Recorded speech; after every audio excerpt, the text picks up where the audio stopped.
Assalamualaikum warahmatullahi wabarakatuh. Perkenalkan, nama saya Lukman Hakim dari PGSD semester 2. Baik, kali ini saya akan menerangkan tentang perkembangan dari peserta didik. Jadi di dalam perkembangan peserta didik terdapat aspek perkembangan anak, yaitu perkembangan psikomotorik, perkembangan kognitif, perkembangan sosial emosional, dan perkembangan bahasa. Nah, yang pertama perkembangan psikomotorik. Perkembangan psikomotorik berkaitan dengan fisik. Ini penting dikembangkan sejak SD karena motorik anak dapat menentukan keterampilannya dalam bergerak. Psikomotorik ada dua. Ada yang kasar dan ada yang halus. Yang kasar itu gerakan tubuh yang membutuhkan keseimbangan anggota tubuh. Dan psikomotorik halus itu berkaitan dengan fisik. Nah, permasalahan psikomotorik yang pertama itu kelainan letter O. Kelainan ini mengakibatkan kaki yang berbentuk O sehingga penderita agak sulit berjalan dan berlari. Jadi lututnya itu agak sedikit keluar.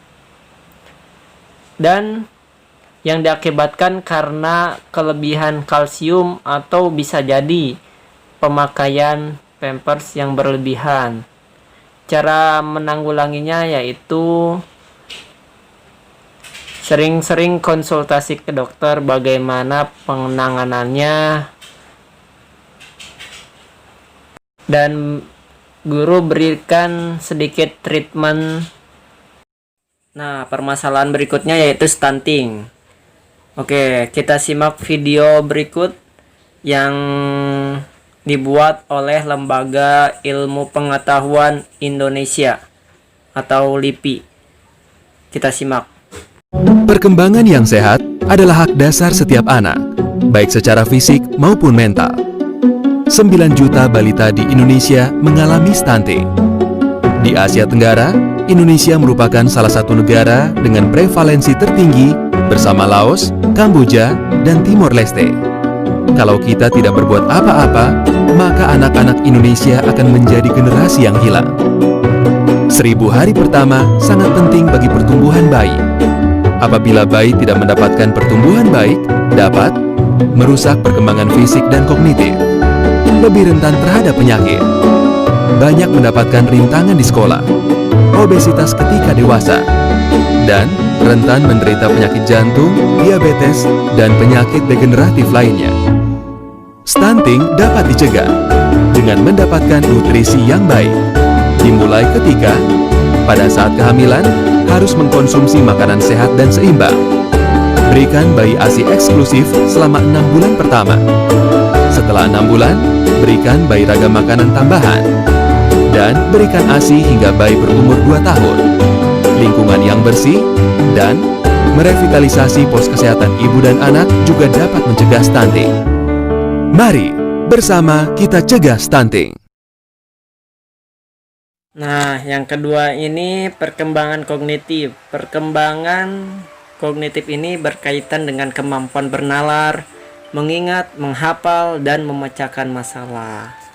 Permasalahannya yaitu yang pertama, kesulitan belajar. Kesulitan belajar, masalah ini bisa timbul di dalam sekolah atau luar sekolah. Dampaknya anak mempunyai gangguan belajar, bukan hanya proses tumbuh kembangnya. Jadi anak sulit belajar itu ada beberapa macam. Ada kesulitan membaca, kesulitan menulis, kesulitan menghafal. Nah, cara menanggulangi permasalahan tersebut yaitu ajaklah anak untuk rajin-rajin belajar, berikanlah dorongan, tuntunlah murid dengan tuntunan yang benar, agar murid tersebut rajin belajar, karena itu akan mengurangi keterbatasan tersebut. Jika dirasa tidak mampu, konsultasikan dengan psikolog anak. Nah, permasalahan kognitif yang kedua ini autisme. Autisme ini merupakan gangguan perkembangan yang kompleks, gangguan sulit berbicara, gangguan pada kemampuan sosial. Cara mengatasi autisme ini yaitu modifikasi perilaku dengan bantuan profesional. Terapi bicara, ajak mereka berinteraksi.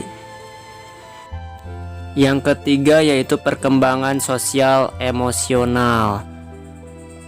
Perkembangan sosial emosional adalah pencapaian kematangan yang dicapai individu dalam lingkungan sosial dan proses menyesuaikan diri. Permasalahan dari sosial emosional yaitu yang pertama pemalu.